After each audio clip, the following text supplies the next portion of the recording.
the history of warfare, there are stories of reluctant heroes, people who never sought conflict but found themselves at its very heart. Today, we're talking about one such figure, a woman whose name echoed through the annals of one of the deadliest conflicts ever known. She never wanted to fight, but when she did, she fought better than almost anyone. This is the story of Lyudmila Pavlichenko, born in a small Ukrainian town in 1916. Lyudmila wasn't your typical soldier in the make. She was a scholar, a history student at Kyushu University, with dreams of becoming a teacher. She was sharp, competitive, and loved shooting sport. In fact, she was so good that she earned a sharpshooter badge. But this was a hobby, a passion, not a career path. Her future was in the classroom, not on the battlefield. Then, in June 1941, everything changed. Nazi Germany launched its invasion of the Soviet Union. Here in the news, Lyudmila, like many of her generation, rushed to the recruiting office. She was only 24.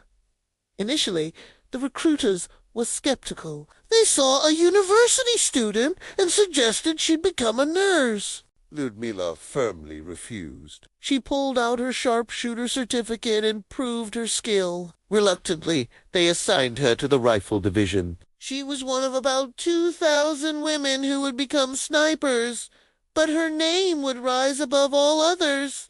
Her first days at the front were a brutal awakening. She later recalled the sheer terror of her first battle, admitting she was pallied by fear. A young soldier next to her was killed, and that moment of stark reality galvanized her. As she said, he was such a nice, happy boy, and he was killed right next to me. After that, nothing could stop me. She picked up her rifle and made her first 2 kills. A legend was born. Lyudmila's battlefield was the brutal Eastern Front, primarily in the sieges of Odessa and Sebastopol. This was not clean, distant warfare.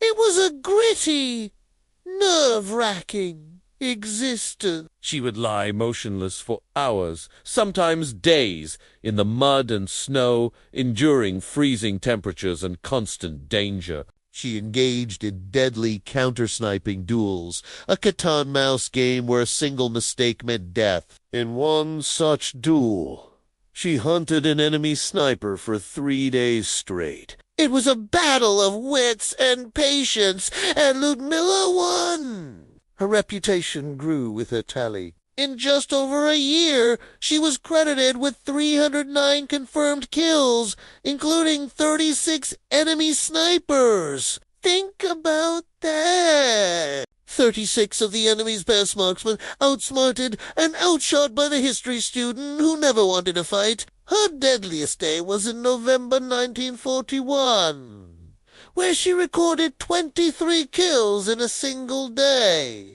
Her weapon of choice was a Mosin-Nagant rifle, a simple but reliable bolt-action rifle, often fitted with a scope. It wasn't the weapon that made her a legend. It was her skill, her iron will, and her incredible patience. But the war took its toll. In June 1942, after nearly a year of intense combat, she was wounded by a mortar shell. Given her immense value and legendary status, the Soviet High Command decided she was too precious to risk losing. They pulled her from the front lines. Her fighting days were over, but her mission was not. She was sent on a publicity tour to the United States, Canada, and Great Britain to rally support for a second front in Europe. She was the first Soviet citizen to be welcomed at the White House,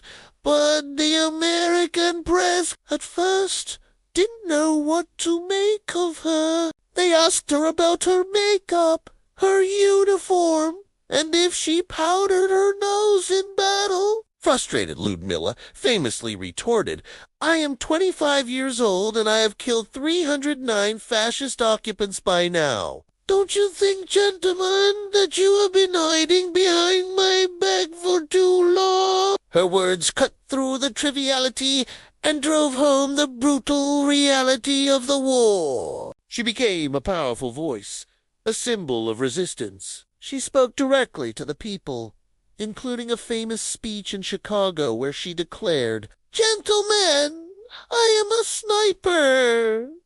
After the war, she finished her education at Kyushu University, just as she had always planned, and became a historian. She worked for the Soviet Navy as a researcher and was active in veterans committees. Ludmilla Pavlichenko's story is a powerful reminder that heroes can come from the most unexpected places. She was not a born warrior. She was a scholar forced into a role she never chose. But in that role, she excelled with a quiet, deadly determination that saved countless lives and inspired a nation. She fought not for glory, but for survival, for her home, and for her future. And that's what makes her story so compelling.